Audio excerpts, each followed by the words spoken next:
அனைவருக்கும் வணக்கம். One score அப்படிங்கிற ஆப்பை யூஸ் பண்ணி நம்மளோட கிரெடிட் ஸ்கோரை செக் பண்ணிக்க முடியும். அதோட மட்டும் இல்லாமல் நம்மளோட நேமில் இருக்கக்கூடிய எல்லா லோன்ஸையுமே பார்த்துக்க முடியும். இது எல்லாத்தையும் பண்ணுறதுக்காக எந்த ஒரு அமௌண்ட்டையும் பே பண்ண தேவையில்லை. இது கம்ப்ளீட்டாக ஃப்ரீ அப்படிங்கிற மாதிரி சொல்கிறாங்க. இப்படி ஃப்ரீயாக ரெஜிஸ்டர் பண்ணுறதுனால அவங்க நமக்கு ஏதாவது அன்வான்டான எஸ்எம்எஸ்ஸையோ இல்லை காலையோ பண்ண மாட்டாங்க. கம்ப்ளீட்டாக ஸ்பேம் ஃப்ரீ அப்படிங்கிற மாதிரியும் சொல்லி ப்ரொமோட் பண்ணிகிட்டு இருக்காங்க. இதெல்லாம் உண்மைதானா, இந்த ஆப்பை நம்பலாமா, இதை நம்பி இதில் நம்மளோட சிபில் ஸ்கோரை செக் பண்ணலாமான்னு சொல்லிட்டு இந்த ஆப்பை பற்றின கம்ப்ளீட்டான டீட்டெயில்ஸ் தான் நான் உங்கள் கூட ஷேர் பண்ணிக்க போகிறேன். அந்த வகையில் நீங்கள் இவங்களோட ஆப்பை ஓப்பன் பண்ணதுமே இவங்க உங்களோட mobile number, name, email ID, PAN card number, date of birth, ஃபைனலாக அட்ரஸ், இந்த மாதிரியான எல்லா டீட்டெயில்ஸுமே கேட்பாங்க. இது எல்லாத்தையுமே என்டர் பண்ணதுக்கு அப்புறமா இவங்க உங்களோட கிரெடிட் ஸ்கோரை செக் பண்ணிட்டு சொல்றோம் அப்படிங்கிற மாதிரி சொல்லிடுவாங்க. இவங்க நம்மளோட கிரெடிட் ஸ்கோரை சிபில் அப்புறம் எக்ஸ்பீரியன் அப்படிங்கிற 2 பிளாட்ஃபார்ம்லையும் செக் பண்ணிட்டு 2 பிளாட்ஃபார்மோட கிரெடிட் ஸ்கோரையும் நமக்கு டிஸ்பிளே பண்றதா சொல்லியிருக்காங்க. இப்படி சிபில் ஸ்கோரை செக் பண்ணுறதுக்காக நீங்கள் எந்த ஒரு அமௌண்ட்டையும் பே பண்ண தேவையில்ல, ஃப்ரீயாகவே உங்களால் செக் பண்ணிக்க முடியும் அப்படிங்கிற மாதிரி சொல்லியிருக்காங்க. இப்படி ஃப்ரீயாக சிபில் ஸ்கோரை செக் பண்ண விடுறதுனால இவங்களுக்கு என்ன லாபம் அப்படிங்கிறத இவங்ககிட்டயே கேட்டோம் அப்படின்னா, நாங்கள் எங்ககிட்ட இருக்கக்கூடிய மற்ற ஃபினான்ஷியல் ப்ராடக்டை சேல் பண்ணுறது மூலமாக தான் எங்களோட பொழப்பை ஓட்டிகிட்டு இருக்கோம் அப்படிங்கிற மாதிரி சொல்லுவாங்க. அப்படி என்னடா ப்ராடக்டை சேல் பண்ணுறாங்க அப்படின்னு பார்த்தோம்னா, இவங்ககிட்டயே பர்சனல் லோனை எடுத்துக்கிறதுக்கான ஒரு ஆப்ஷனும் இருக்குது. இந்த பர்சனல் லோன் மூலமாக உங்களுக்கு 5 லட்ச ரூபாய் வரைக்கும் லோன் கொடுக்குறதா சொல்லியிருக்காங்க. அதோட மட்டும் இல்லாமல் ஒன் கார்டு அப்படிங்கிற மெட்டல் கிரெடிட் கார்டுமே இவங்களோட ப்ராடக்ட் தான். நீங்கள் இந்த ஆப்பில் கிரெடிட் ஸ்கோரை செக் பண்ணும்போது ஒன் கார்டுக்கான எலிஜிபிலிட்டி உங்ககிட்ட இருந்துச்சு அப்படின்னா அதை ஆஃபர் அப்படிங்கிற செக்ஷனில் காமிப்பாங்க. அப்புறம் இன்சைட்ஸ் அப்படிங்கிற ஆப்ஷனில் போயிட்டு உங்களோட கிரெடிட் ரிப்போர்ட்டை கம்ப்ளீட்டாக பார்த்துக்க முடியும். இந்த ரிப்போர்ட்டையுமே ரொம்பவே டீட்டெயிலாக கொடுத்துருக்காங்க. அது மட்டும் இல்லாமல் மை லோன்ஸ் அப்படிங்கிற ஆப்ஷனில் போனீங்க அப்படின்னா உங்களோட நேமில் இருக்கக்கூடிய எல்லா லோனையுமே இங்கே உங்களால் பார்த்துக்க முடியும்.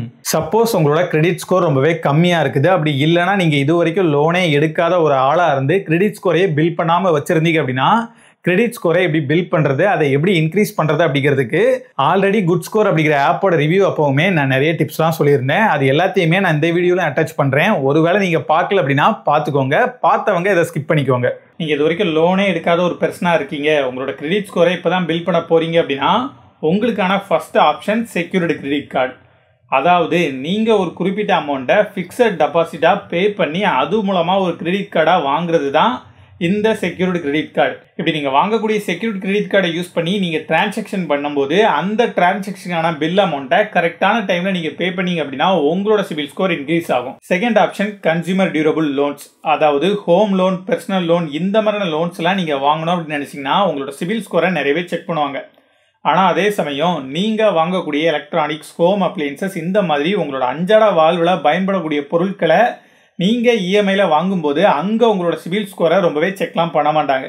அப்படியே பண்ணாலும் அந்த லோன் உங்களுக்கு அப்ரூவ் ஆகிறதுக்கு அதிகபட்ச சான்சஸ் இருக்குது. அப்படி நீங்கள் லோனில் வாங்கக்கூடிய ப்ராடக்ட்டுக்கான இஎம்ஐயை ஆன் டைமில் பே பண்ணும்போது உங்களோட சிபில் ஸ்கோர் இன்க்ரீஸ் ஆகும். Third option buy now pay later. இதுக்கு நிறையவே தேர்ட் பார்ட்டி ஆப்ஸ் இருக்குது. அது மட்டும் இல்லாமல் ரீசெண்டாக தான் ஆர்பிஐ டைரெக்டாக பேங்க்ஸே இந்த buy now pay later option மூலமாக லோன் கொடுக்கலாம் அப்படிங்கிற மாதிரியான ஒரு புது ஃபியூச்சரை இன்ட்ரடியூஸ் பண்ணியிருந்தாங்க. இதை பற்றி நம்ம சேனலில் கூட ஒரு வீடியோ அப்லோட் பண்ணியிருந்தோம், வேணும்னா செக் பண்ணி பாருங்க. ஃபோர்த் ஆப்ஷனாக உங்ககிட்ட ஒரு சேவிங்ஸ் அக்கௌண்ட் இருக்குது அப்படின்னா அந்த சேவிங்ஸ் அக்கௌண்ட் இருக்கக்கூடிய பேங்க்கை கான்டாக்ட் பண்ணி கிரெடிட் கார்டுக்கு அப்ளை பண்ணுறது. அப்படி நீங்கள் அப்ளை பண்ணி வாங்கக்கூடிய கிரெடிட் கார்டை ப்ராப்பராக டிரான்சாக்ஷன் பண்ணி அதோட பில்ஸ் எல்லாத்தையுமே ஆன் டைமில் பே பண்ணீங்க அப்படின்னா அப்போவும் உங்களோட கிரெடிட் ஸ்கோர் இன்க்ரீஸ் ஆகும். இப்படிலாம் இல்லாமல் நீங்கள் ஆல்ரெடி நிறைய லோன்ஸ் வாங்கியிருக்கீங்க, ஆனால் அது எதையுமே ப்ராப்பராக ஆன் டைமில் பே பண்ணாமல் இருக்கீங்க அப்படின்னா அது எல்லாத்தையுமே முடிஞ்ச அளவுக்கு கிளியர் பண்ணாலே உங்களோட சிபில் ஸ்கோர் இன்க்ரீஸ் ஆகும். ஃபர்ஸ்ட் ஆப்ஷன்லேயே நான் செக்யூர் கிரெடிட் கார்டை பற்றி தான் பேசியிருப்பேன். சப்போஸ் உங்களுக்கு கிரெடிட் ஹிஸ்ட்ரியே இல்லாமல் இருக்குது, இனிமேல் தான் கிரெடிட் ஸ்கோரை பில் பண்ணணும் அப்படின்னா இவங்க என்ன ரெக்கமெண்ட் பண்ணுவாங்க அப்படின்னா இவங்களோட மெட்டல் கிரெடிட் கார்டுக்கு எஃப்டி பண்ணி அப்ளை பண்ண சொல்லி தான் ரெக்கமெண்ட் பண்ணுவாங்க. குட் ஸ்கோர் ஆப்பில் எப்படி அவங்களோட கிரெடிட் கார்டை ப்ரொமோட் பண்ணுறாங்களோ அதே மாதிரி தான் இவங்களும் அவங்களோட கிரெடிட் கார்டை ப்ரொமோட் பண்ணுறதுக்காக தான் இந்த ஆப்பே வச்சுருக்காங்க.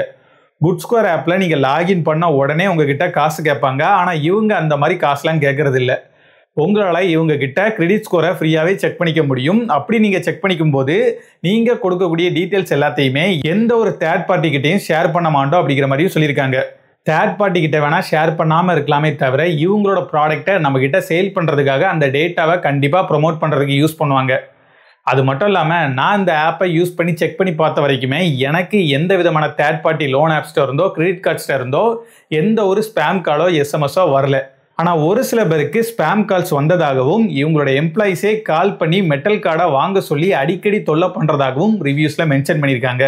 அது மட்டும் இல்லாமல் இந்த ஆப்பில் ஒரு சில பக்ஸ்லாம் இருக்கிறதுனால இந்த ஆப் ஒழுங்காக ஒர்க் ஆகுறது இல்லை, கிரெடிட் ஸ்கோரை செக் பண்ண முடியல அப்படிங்கிற மாதிரியும் நிறைய பேர் ரிவ்யூஸில் மென்ஷன் பண்ணியிருக்காங்க. இவ்வளோ விஷயங்கள் இருந்தாலுமே நான் என்னோட ஒப்பீனியன் சொல்கிறேன். கிரெடிட் ஸ்கோரை செக் பண்ணுறதுக்கு நிறைய ஃப்ரீயான ஆப்ஷனே இருக்குது. நீங்கள் அப்படி ஃப்ரீயான ஆப்ஷன் மூலமாக ஏதாச்சும் ஒரு பிளாட்ஃபார்மில் போயிட்டு கிரெடிட் ஸ்கோரை செக் பண்ணுறதா இருந்துச்சுன்னா அந்த பிளாட்ஃபார்ம் உங்களுக்கு நிறைய ஸ்பேம் காலு, மெயிலு, மெசேஜ்னு நிறைய பண்ணுவாங்க.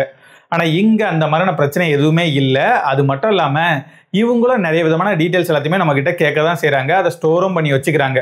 உங்களுக்கு இந்த மாதிரி டீட்டெயில்ஸ் எல்லாமே கேட்கக்கூடாது, கம்மியான டீட்டெயில்ஸோட கிரெடிட் ஸ்கோரை செக் பண்ணணும் அப்படின்னு நினச்சிங்கன்னா கூகுள் பேயை ட்ரை பண்ணுங்கள். கூகுள் பேல எப்படி கிரெடிட் ஸ்கோரை செக் பண்ணுறது அப்படிங்கிறதுக்கான ஸ்டெப்ஸை நான் ஸ்க்ரீனில் காமிக்கிறேன், நீங்கள் பார்த்துக்கோங்க. இங்கேயும் உங்களுக்கு கிளியரான ரிப்போர்ட்டை கொடுக்குறாங்க. உங்களுக்கு எது பிடிச்சிருக்கோ அங்கே நீங்கள் கிரெடிட் ஸ்கோரை செக் பண்ணிக்கலாம். கரெக்டா?